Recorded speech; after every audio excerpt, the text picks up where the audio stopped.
Opo. Po. Ay, magandang araw po.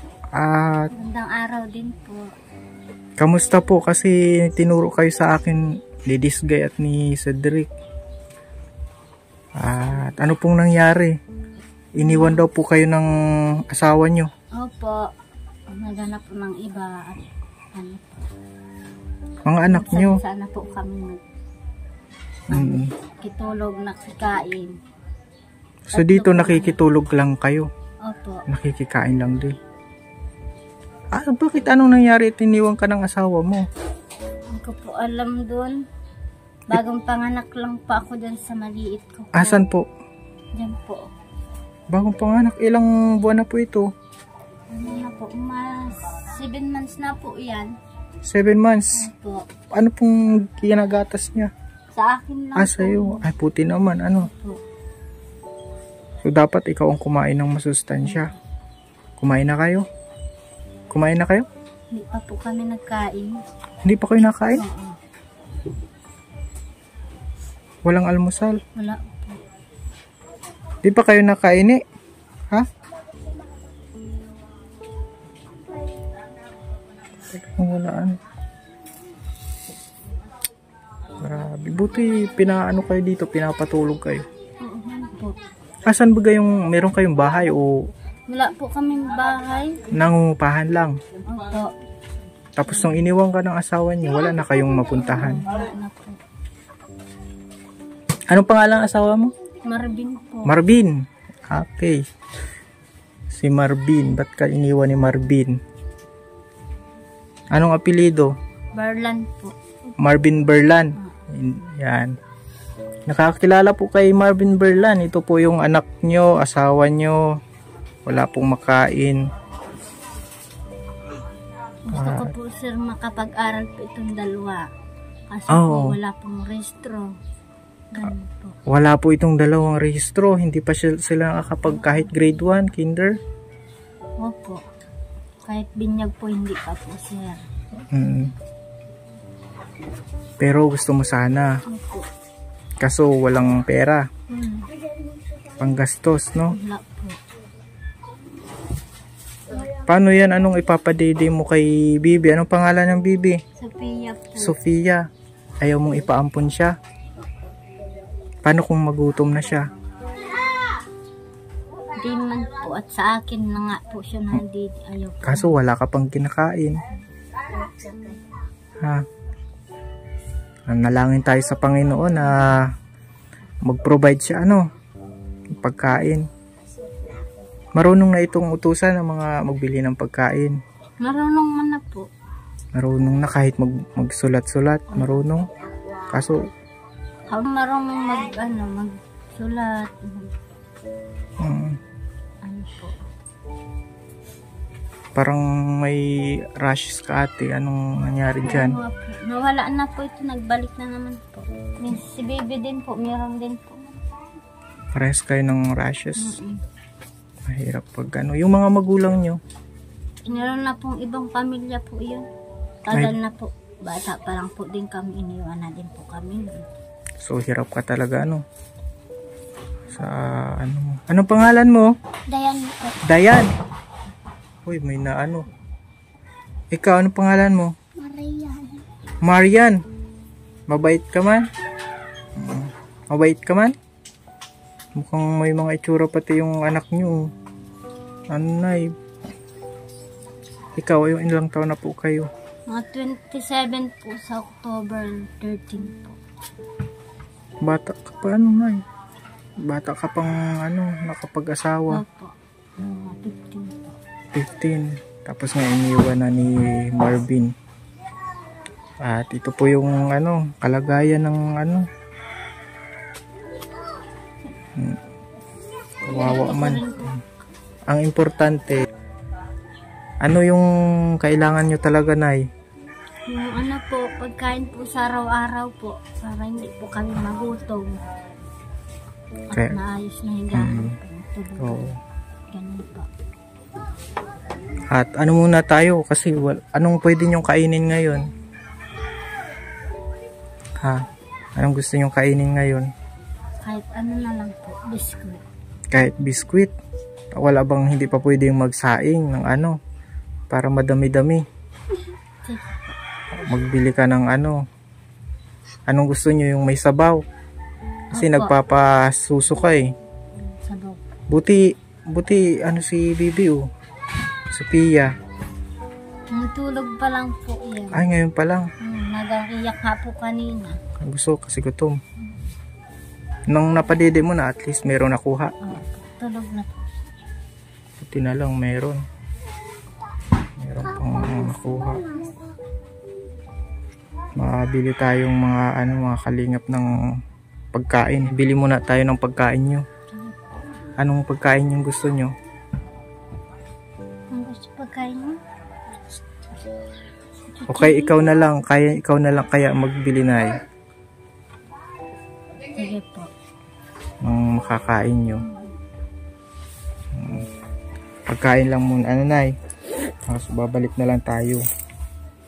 Kasi yun yung importante eh. Pagkain po. Ito na eh. Pang ano po ng pagkain nyo ha. Salamat po. O sige, ano muna tayo. Sustansya. Opo. Ayan po. Pang gutom si ano ah. Anong pangalan nga ng mga anak nyo na eh? Sophie, ano po, Dayan po, tsaka Marian po. Nasaan si Dayan? Oh, si Dayan may itsura oh. Siyempre si Marian lang, baka magtampo si Marian. Si Marian din po. Oh, magaganda po ang anak nyo na eh. Wala ka ubusin. Hindi ako nakukura. Hindi na kura. Yun, grabe po. Ayan. Ayusin mo po mo. Pia. Kain na tayo. Kain na po, sir. So ayan, nakakain na kayo na ano. Opo. Gising na pati si ano. Pia. Ang cute ng mga anak nyo na yun. Yung mga itsura. Ba't iniwan ng tatay? Bakit to yung si ano? Hindi ka na nun babalikan ay? Kilala mo si Kuya Joel? Joel. Oo. Umaasawa ka ulit? Ay, hindi. Si nanay. Ay, hindi ka na maasawa. Manalangin ka lang, nay, na siyempre ang priority mo yung mga anak mo, no? Pero dapat yung asawa mo, ano yung mga anak, ano? Suportahan, ano, nay? Anong masasabi mo dun sa asawa mo? Ha, nay? Anong mensahe nyo po? Masasabi ko lang po sa asawa ko sana. Maalala man po yung mga anak niya pong iniwan. Sana po masuportahan natin. Ilang matagal na po ba? Oh, cute. Bagong panganak ko dito. Hello. Ako di ko kayang tiisin yan. Kakit-kit ng ano, tapos iiwan. Ako hindi ko kaya. Bakit ka talaga iniwan ay nagsumama sa ibang babae? Hindi na po yata naghiwala yung babae niya. Ay, hindi na naghiwalay. Kinidnap pala siya. Parang gano'n na. Kinidnap?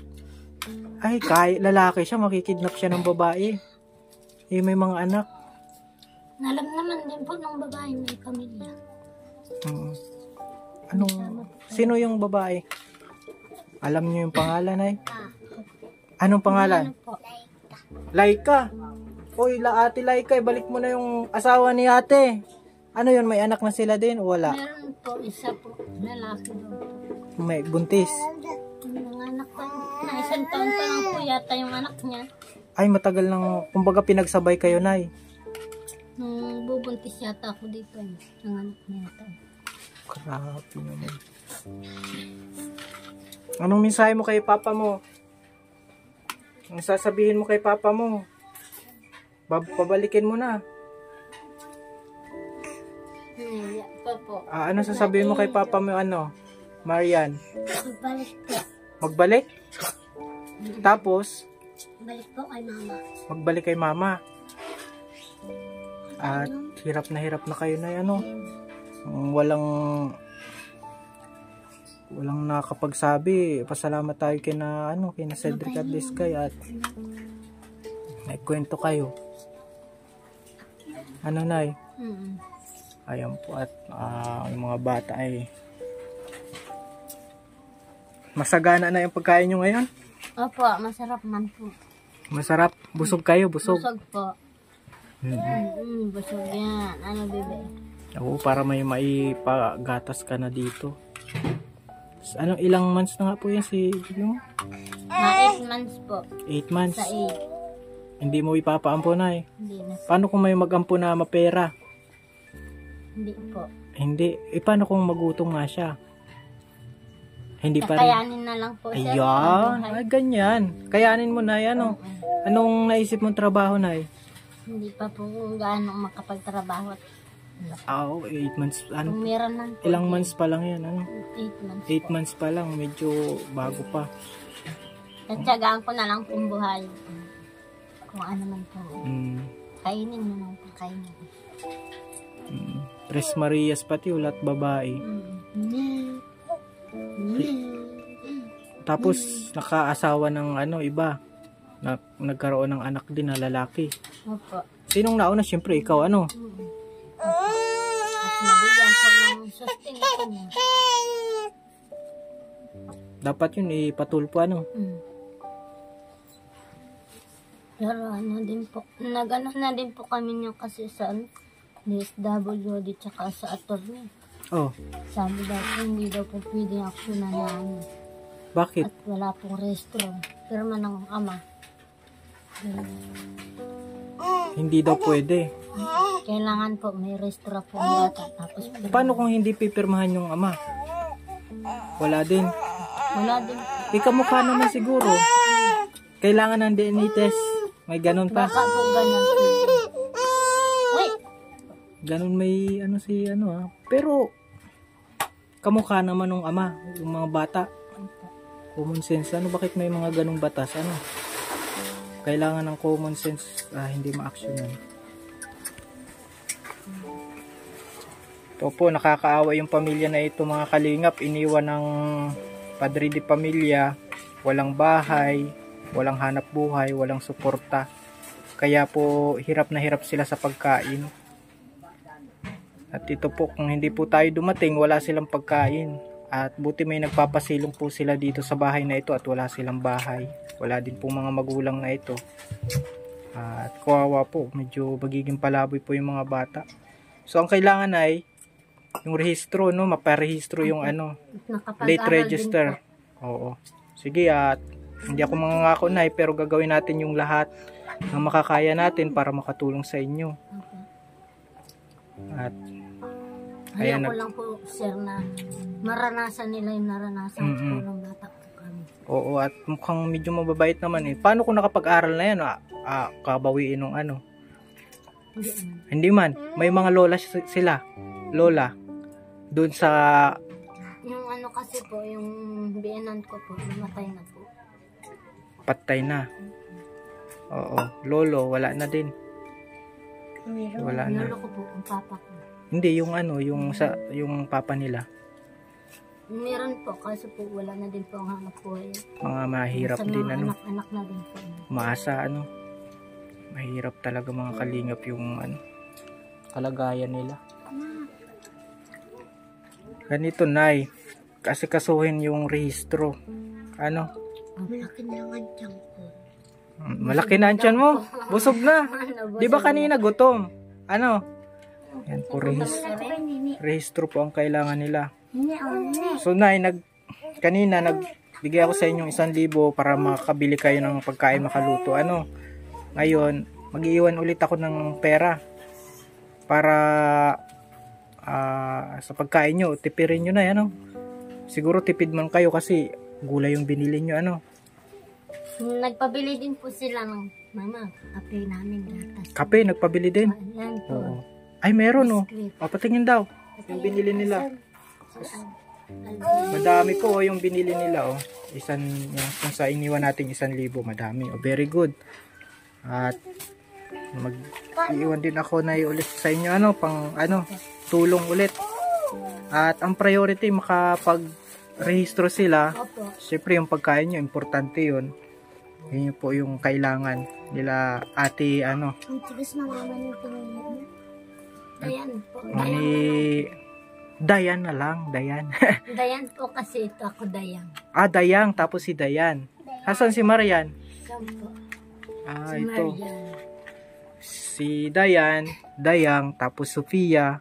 Yan po mga kalingap. Iwan ko ito sa'yo, Nay, ha? Para Apo. kung sakaling, ano, may nakatago-tago ka, ano? Salamat Sakaling po. Ayan, Nay, itipirin nyo, Nay, at hanggang ganyan lang kaya natin. Opo. Paano, Nay, at Maraming po salamat sa iyo, Kuya Alan. mm, At sa pagkain po namin, nabusog din po kami. mm, Nabusog kami po. Maraming salamat po sa iyo. mm. Paano kung walang kalingap, Nay? Walang dumating, ano po sanang plano nyo para makakain? Wala po. Opo. Mag-ano, Nay? Mangingi na lang po. Kung may magbigay po mo. Malilimos na lang sana. Oo, naman ang gaganda ng mga batang to. Hindi pwedeng mamalimos yan, oh. Mga mukhang ano naman. Ito parang siya ang panganay. Ilang taong ka na? Ayun po. 9 years old. Nag-aral ka na? Hindi pa. Hindi pa po. Never pa nag-aral kasi walang rehistro. Hindi inasikaso ng ama o hindi nyo din asikaso, Nay? Hindi din po na-asikaso. Oo. Ito try natin makatulong sa inyo, Nay, ha? At Nanay Dayang. Pray lang tayo. Kapit lang sa may kapal. 1, 2, Sige, Nay. sige po. 5, 6, 9. Maraming salamat po sa iyo po, Kuya Alan. Alvin, Kalingap Alvin. O, paano yan, Salamat Dayan? po. Salamat po kayo kay Dayan. Salamat po. Oo, sige, God bless. Gusto nyo bang mag-aral? Gusto mo, syempre, medyo late na sila, Nay, May grade 1 pa lang sila. Sunod na lang Kawawa ang man. taon. Wow! Ay! Sige, Nanay. God bless. Pagpanalangin natin na magkaroon ng pagbabago ang buhay niya. Okay. Ay mga kalingap, at sobra pong nakakaawa yung pamilya ni na Ate Dayang. Talagang hindi po din nakapag-aral kaya ganun po. Iniwan ng asawa, wala na po talagang maasahan. Kaya kailangan po ng tulong nila, ng ating paglingap. At sa lahat po ng nanonood, yan, welcome po kayo kung nais nyo rin po magpaabot ng tulong sa kanila. At ito po ang GCash number natin at ating Facebook account. Maraming salamat po sa inyo and God bless.